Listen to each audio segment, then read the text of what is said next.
Hello everybody, welcome back to my channel. This is the Duke of Small Talks, and today we're going to be talking about something really interesting, and it's about the 5 levels of leadership. It's a concept that is well written and publicized in John Maxwell's book by the same title, The 5 Levels of Leadership. I know it sounds like a cliche, but a lot of people don't actually know what the 5 levels of leadership is, and that is what is inspiring my talking about it today. So today we're going to be talking about the 5 levels of leadership. And to start with, I'm going to say that one of the first things you must understand about leadership is that leadership is not a position, it's actually a journey.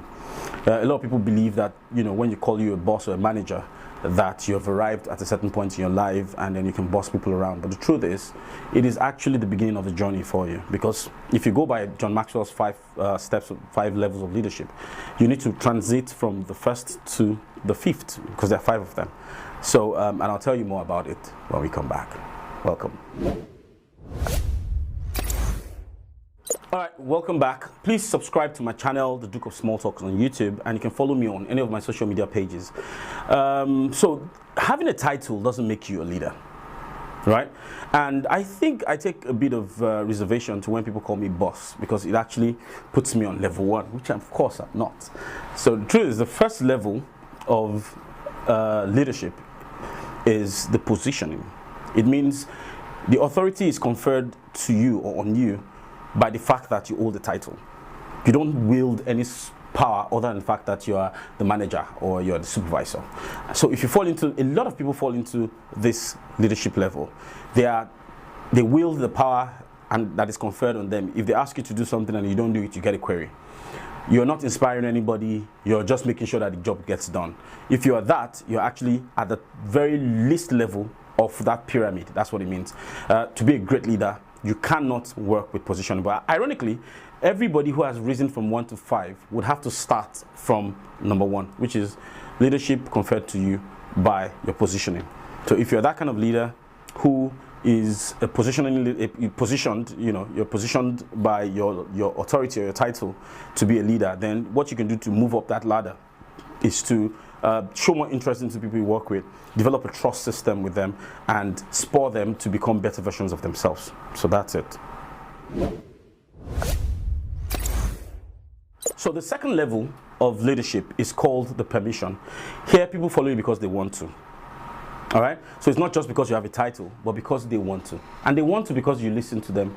You've developed a trust system with them. You've lent them a ear. They've trusted you. They believe you. At some point, they even believe at some point that you're more knowledgeable, that you have more expertise, that you've demonstrated that you're empathetic towards their cause.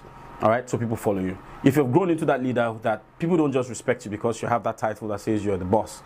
People respect you or follow you because they want to. They have chosen to follow you because they believe that you lead them somewhere. So at this point, you're beginning to influence them. You're now influencing them. So you have a genuine followership, not subordinates or people report to you. So that's the second level, which is called the permission. People give you permission. They grant you themselves for you to lead them. Is that the kind of leader you are? Because you're still way down the pecking order. Right, so the third level of leadership is called production.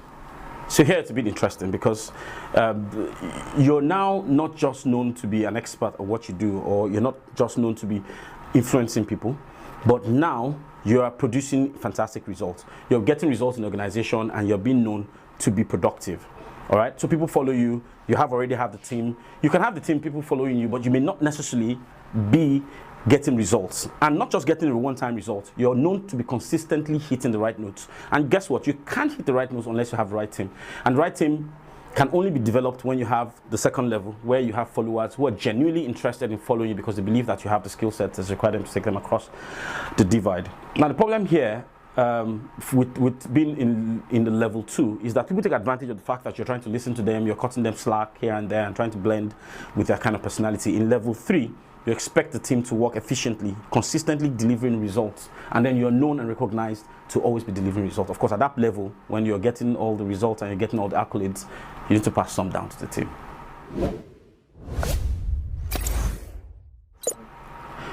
At level 4, it's a lot different from level 3, because if you're wondering, okay, level 3, you've been delivering results, what else do you want to the leader? In level 4, you're now producing other leaders who can influence people. All right, so it means you're literally producing level 3 leaders or level 2 leaders at least. So basically, in level 3, you're known to be delivering results, but in level 4, you're using people to deliver that consistent result. All right, so at that point, you're delivering leaders.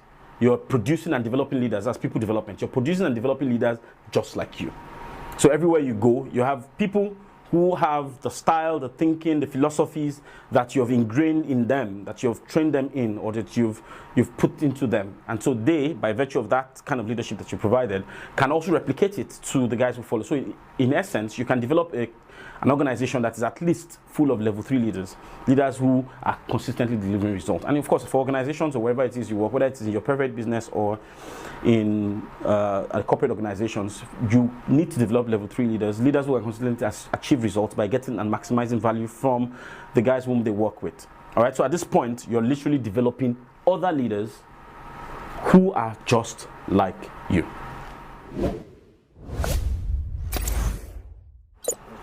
So if you're level 5 is the last one of all the 5 levels of leadership.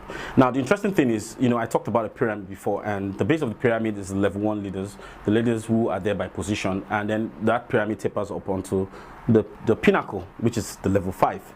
And at the level 5, that's where you are a known leader across several industries, multiple industries. You're known and renowned for being a subject matter expert in whatever field you're in, and you're even a relevant person, someone who is a go-to person for conversations around that expertise. Okay, and level 5 leaders also develop level 4 leaders, and they are known to coach leaders, so they are leaders coach. And very few people get into that spot. In fact, those who get in there are actually very gifted set of human beings. I don't believe that if you're gifted, you can't. If you're not gifted, you can't rise up to that position, but of course you have to do it by continuous learning. And I believe that once you keep learning and improving yourself personally, you would grow up onto that level where you be at level 5. Typically, of course, you can't be 29 years old and be at level 5. You have to grow and earn the stripes. And it's not just by title. You have to be completely humble, and you have to make sure that you're consistently delivering results in whichever industry or field that you're in. So while we all are striving and working hard to see how we can climb up that leadership level, according to John Maxwell, we need to be conscious and deliberate and intentional about how we go about it. Knowing first that we need to determine where exactly we fall into. Be honest, brutally honest with yourself. Are you a level 1 leader? Is that where you are in? People just respect you because you have the role that says you're the general manager. Or you get people to scramble around when you walk into the office. Is that kind of leader you are? Or the leader whom people really want to be working with? Or the leader who develops other leaders? Or the leader who is at the top of the pinnacle as level 5? All right, whichever one it is, think about it and choose to make a difference. If you want to find out more about this, you can read the book written by John Maxwell himself. I've got one in my library. Or you can just read the short form on my blog and like it. Thank you. I'll see you again soon.